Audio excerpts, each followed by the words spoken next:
o vereador Cláudio Libardi. Bom, o que a vereadora Sandra Boneto traz é uma das coisas mais graves para o sistema educacional da cidade dentro dessa toada de ataque à rede pública municipal. Porque hoje, vereadora Sandra Boneto é lá em Loreto. Amanhã vai ser no Agudo. Depois vai ser na Vila Cristina e assim consecutivamente. Vai tirar o transporte escolar da Caetano Costa Milã para trazer a gurizadinha.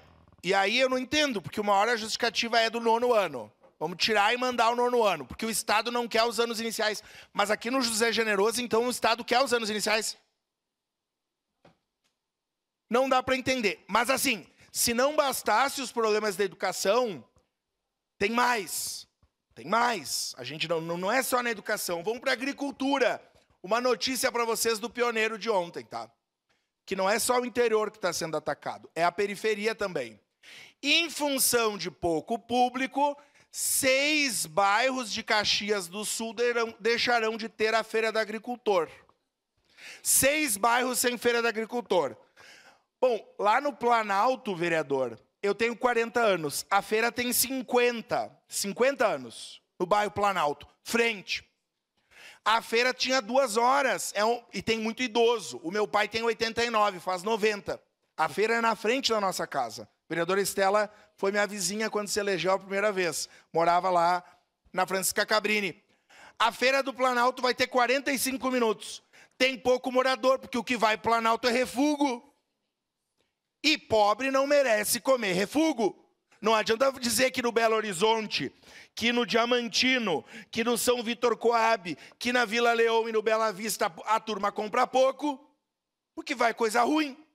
E agora vão tirar. Então não é só na educação, tá? É para unificar educação, agricultura. De fato, eu não sei onde nós vamos parar. Muito obrigado. Devolvo os trabalhos ao presidente Lucas. Tem um fator que tem que ser levado em consideração aí, vereador Lucas. Estela. Muito, Cláudio. Eu quero trazer uma notícia que vem da nossa capital, mas eu acho que ela exemplifica que isso que foi feito não foi pensado de uma hora para outra. O governo Melo e o governo Eduardo Leite se juntaram para causar o mesmo retrocesso que estão causando aqui na educação do município, retirando os 9º anos, fazendo a retirada de turmas também na capital do estado. Então, a gente percebe que isso é um projeto de tipo de governar, de tipo de conduzir a educação. E lá aconteceu exatamente igual aqui. Sem diálogo, sem conversar com a comunidade escolar, com os professores, com as famílias, com os estudantes. Então, eu só quero fazer essa observação, que a gente não pode aceitar, inclusive hoje de tarde eu tenho certeza que vão dizer: ai, mas é que a gente não sabia da resposta antes. Sabiam tanto que na capital do estado também está sendo feito a mesma coisa, da mesma forma, sem diálogo nenhum. E eu acho que isso demonstra qual que é o projeto de retrocesso da educação desses governos. Muito obrigada. Um prazer, vereador Andrés. Vereador Libardi, somente reforçando as falas dos meus colegas, e vereadora Sandra, eles não querem escola no interior, não querem escola na periferia, presidente Lucas. Não conhecem Caxias do Sul. Caxias do Sul não é só o centro da cidade. Tem que ter escola em todo lugar. Qual que é a dificuldade de nós defendermos isso, vereador Libardi? É um absurdo continuarmos tratando a educação assim. Educação não é gasto, é investimento. E, vereadora Sandra, se o pessoal de Forqueta resolver se mobilizar, conta comigo, eu estarei lá apoiando a mobilização. Inclusive, tem famílias, vereador Libardi, que já estão dizendo nos grupos que eu faço parte aqui, ó, que vão se manifestar. Eu vou apoiar sim.